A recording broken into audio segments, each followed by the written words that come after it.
It is such a pleasure you accepted our invitation to speak to the youth here at the UNESCO Youth Academy here in Capodava, Romania.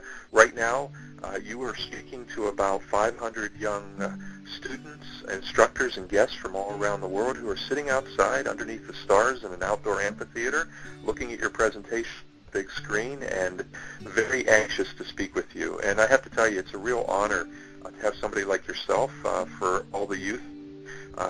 Mr. George Roeder is the CEO of Engineers Without Borders in Canada, and they are doing some absolutely remarkable work around the world. And I've had the privilege of speaking with George for a few months, studying his projects, and at the core of what he's doing is so aligned with the theme of this year's program, Alliance of Civilization. Essentially what they're doing, they're really reaching out, making a significant difference in helping people better lead and live the lives that they value. And today we have George here to talk to us about engineering and social challenges faced by the world.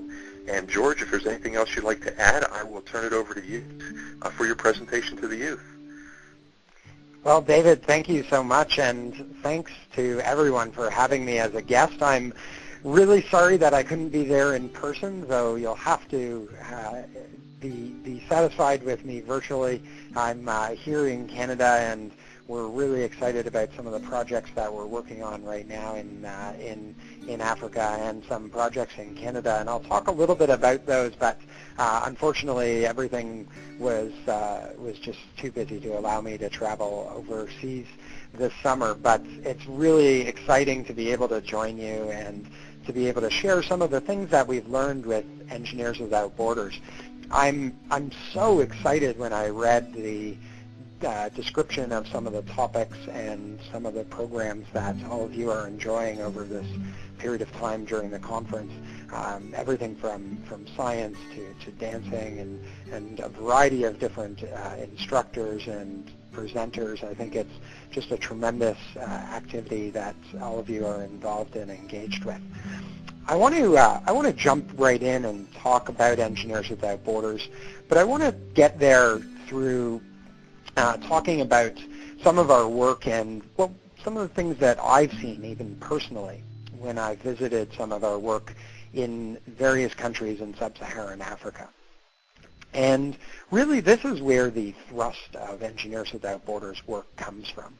And I want to start there because I think that it will allow us to dive in and really gain an understanding of some of the challenges that are faced, but also some of the opportunities there are and human opportunities there are to address that. Now I want you to imagine for a moment, before I show any more slides, and I'll just leave this blank screen up here, I want you to imagine for a moment and picture a scene in Africa that you would expect. Perhaps it's a small village in Ghana or Malawi or Mali or Burkina Faso or Zambia. And just picture in your mind how people are living and how they're interacting with each other and what that looks like. For me and with Engineers Without Borders, I get the tremendous opportunity to see images like this one. Every year I travel to visit some of our programs, and I get to meet people who are in these communities in sub-Saharan Africa who are trying to create a better life for themselves.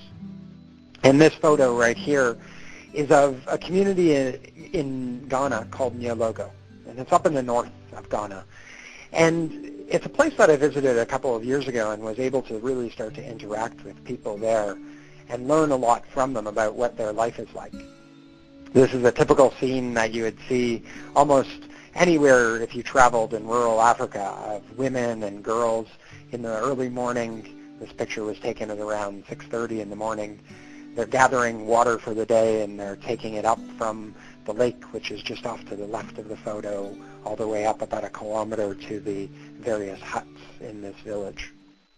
And in my interaction and in spending a few days and a few nights in this village, I was able to learn a lot about what this community and the challenges that this community faces in their lives.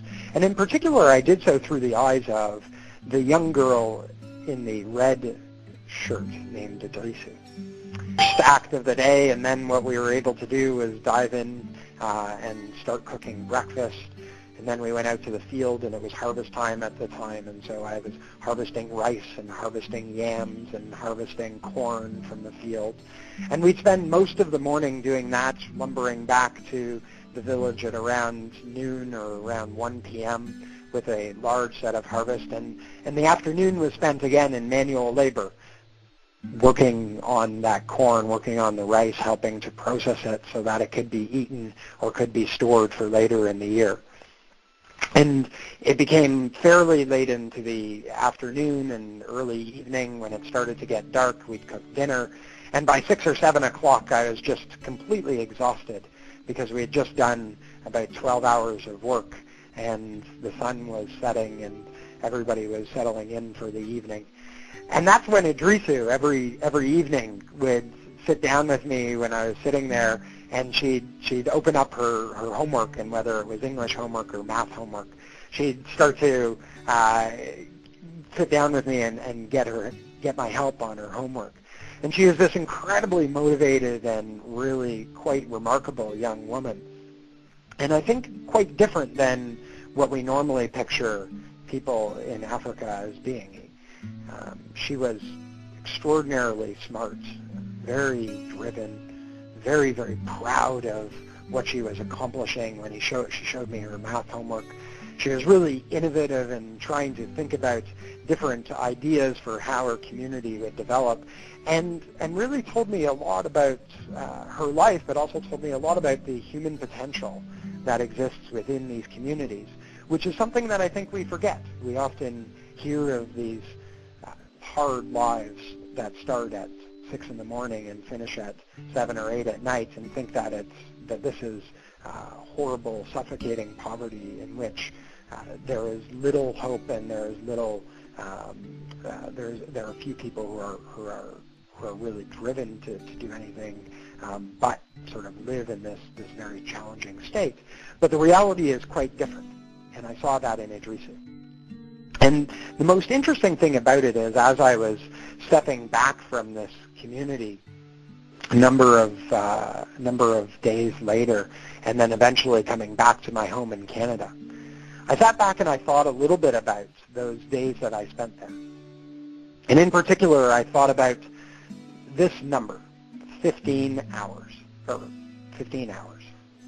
And I thought to myself what that represented.